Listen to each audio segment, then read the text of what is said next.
आज का जो प्रसंग है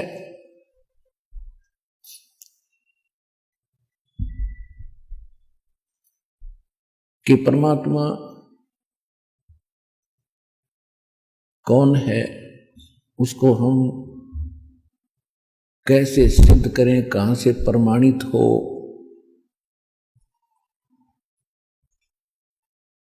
और जब वो परमात्मा प्रमाणित हो जाता है सब सदग्रंथों से, हमें कोई शंका नहीं रहेगी, तब हम परमात्मा मानकर जो साधना करेंगे तब वो भगवान हमें अपना पूर्ण लाभ देगा।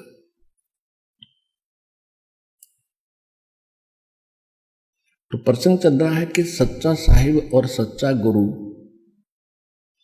ये दोनों ही मिलेंगे तभी हमारा कल्याण होगा।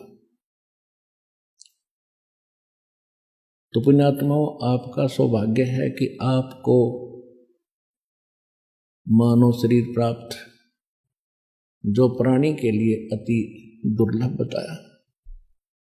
दूसरी वस्तु जो दुर्लभ है वो सतगुरु यानी सत्संग कहो, सतगुरु कहो। सतगुरु के बिना सत्संग नहीं हो सकता। तो वो भी आज आपको उपलब्ध हुई।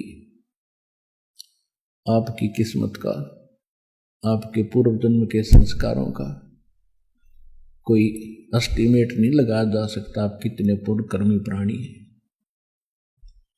आज चाहे कोई गरीब है, झोंपड़ी में रहता है, चाहे कोठियों में रहता है, कोई रिक्शा चलाता है, पैदल मजदूरी करता है, या कारों और हेलीकॉप्टरों में चलता है, ये मानव शरीर प्राणी जो है ये परमात्मा की भक्ति कर सकते हैं।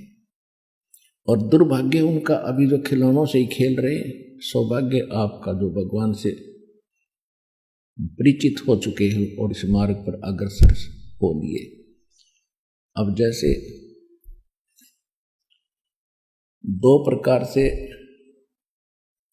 ये मानव शरीर आपको प्राप्त होता है, एक तो पूर्व संस्कार से और एक टर्न वाइज होता है। टर्न वाइज का अर्थ है कि 84 लाख प्रकार के प्राणियों में सब कष्ट उठा गए, उसके बाद एक मानव शरीर मिलता ही मिलता है, ऐसा विधान है प्रभु का। तो जो इस प्रकार से आए हुए प्राणी हैं, जो टर्न वाइज यानी नंबर वाइज जिनका जन्म हुआ मनुष्य का, तो वो जल्दी सी भक्ति ग्रहण नहीं करते। और जो पिछले जन्म में संस्कार से मनुष्य थे, अब भी मनुष्य पैदा हो गए हैं, तो वो ऐसे मनुष्य जन्म उन्हीं का होगा जो पिछले जन्म में भी कोई ना कोई भक्ति साधना कर रहे थे। तो उनके अंदर एक लगन प्रेरणा न्यारी होती है परमात्मा की तरफ, उनकी पहले से रुचि होती है, जन्म से ही होती है।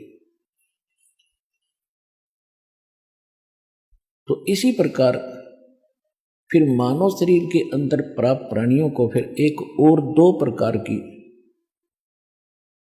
स्थिति होती है। जैसे एक तो भक्ति कर्म होते हैं और एक धर्म कर्म होते हैं। भक्ति कर्म का अर्थ है जिन्होंने भक्ति की है, मंत्र जाप किए हैं परमात्मा से, गुरुदेव से दीक्षा लेकर के पहले जन्मों में, और एक ने भक्ति के साथ साथ पुण्य भी खूब किए हैं। तो दोनों का ही मनुष्य जीवन हो रहा है, क्योंकि पिछले संस्कार वश हो रहा है। जिन्होंने दान नहीं किया और भक्ति करते ही रहे, क्योंकि परमात्मा ने वो मंत्र दिए थे जो आपको चार्ज करके गए थे 600 वर्ष पहले, तो साथ में परमात्मा ये भी कहते रहे थे, चिड़ी चोंच भर ले गई नदी न गट्टो नीर, दान दिए धन घटे नहीं, कह रे साहेब कबीर। देते को हर देत है जहां तहां से आन, अन देवा मांगत फिर साहेब सुने ना कान।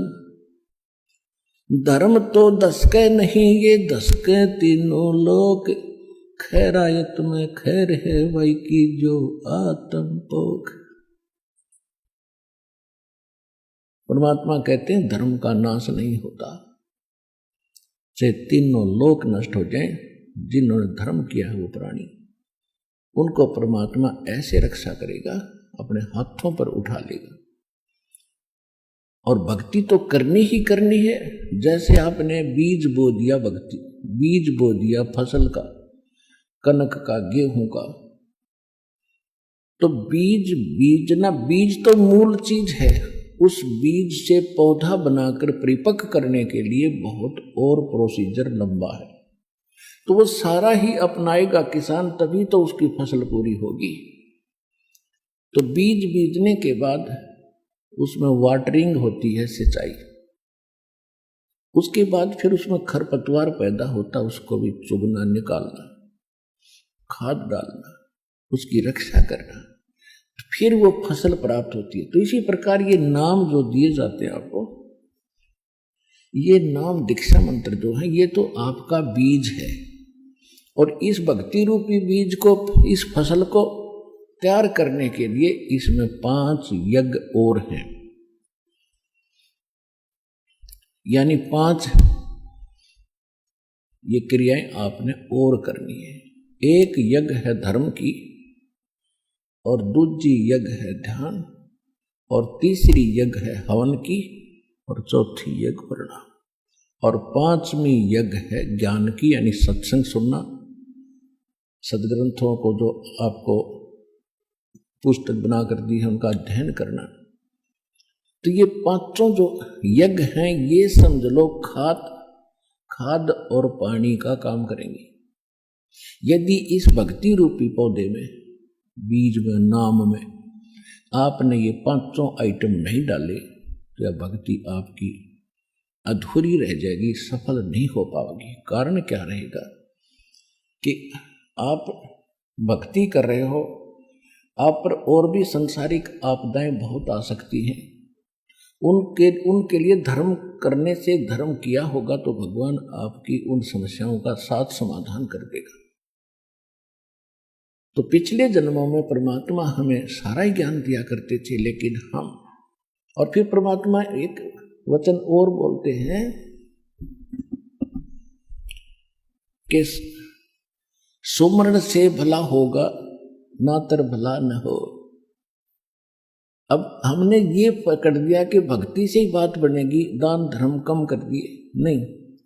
अब वहां कह रहे हैं कि धर्म तो धसके नहीं, धसके तीनों लोग। धर्म धसके माने विनाश होना, नष्ट हो जाना, गर्क हो जाना। तीनों लोग गर्क हो सकते हैं, लेकिन धर्म का नाश नहीं होता। तो इस प्रकार जो दास आपको बताना चाह रहा है कि जो आज गरीब हैं, यहां दास देख रहा है 90% गरीबी रेखा से भी नीचे पुण्यात्मा आ रही है, 10% है जिनका नॉर्मल सा, मीडियम सा काम है। तो कहने का भाव ये है कि यहां फिर दोनों कर्म साथ चलते हैं। जिनके केवल पिछले भक्ति कर्म हैं और दान धर्म कर्म उनके इतने अच्छे हैं नहीं, तो वो इतने निर्धन व्यक्ति है, लेकिन पुण्यात्मा बराबर की है। पुण्यात्मा यानी जो जिन्होंने पिछले जन्म में भगवान की सेवा, जो भक्ति कर रखी है, तो दोनों के वो भक्ति कर्म बराबर हैं। चाहे कोई सेठ है और चाहे बिल्कुल गरीब रिक्शा चालक है, और जिसको ये नाम प्राप्त हो गया, तो दोनों के जो भक्ति के कर्म वो बराबर हैं।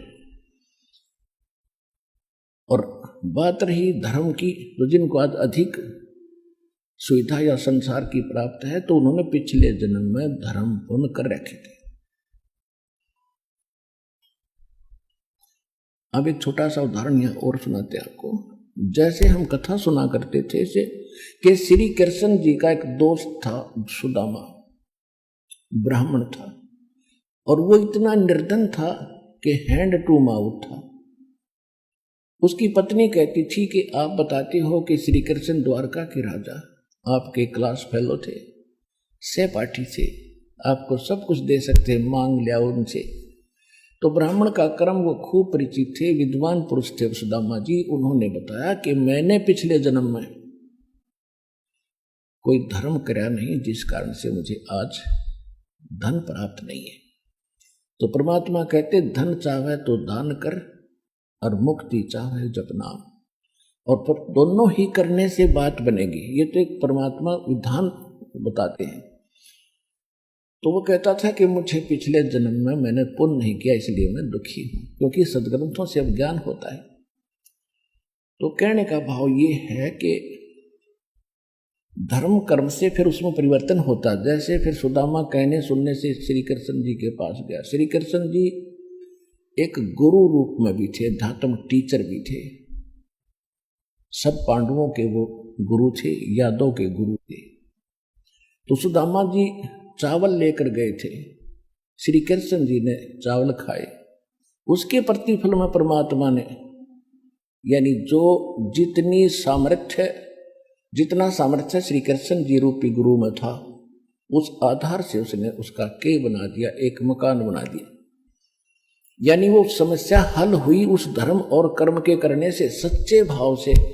देखो बच्चे तो भूखे थे और चावल बचे हुए थे, वो बांध दिए उसने, तो इससे बड़ा पुण्य नहीं। आज किसी के पास 1 करोड़ संपत्ति है और उसने 1000 दान कर दिया, दान तो वो भी है, और जिसने 1 करोड़ के 1 करोड़ दे दिए, तो उस दान में उसमें दिन रात का अर्थ है। तो सुदामा जी ने जो चावल दिए ना, वो समझ ले 1 करोड़ के 1 करोड़ दे दिए। फिर उससे प्रसन्न हुआ, उससे प्रसन्न होकर के उसको क्या मिला?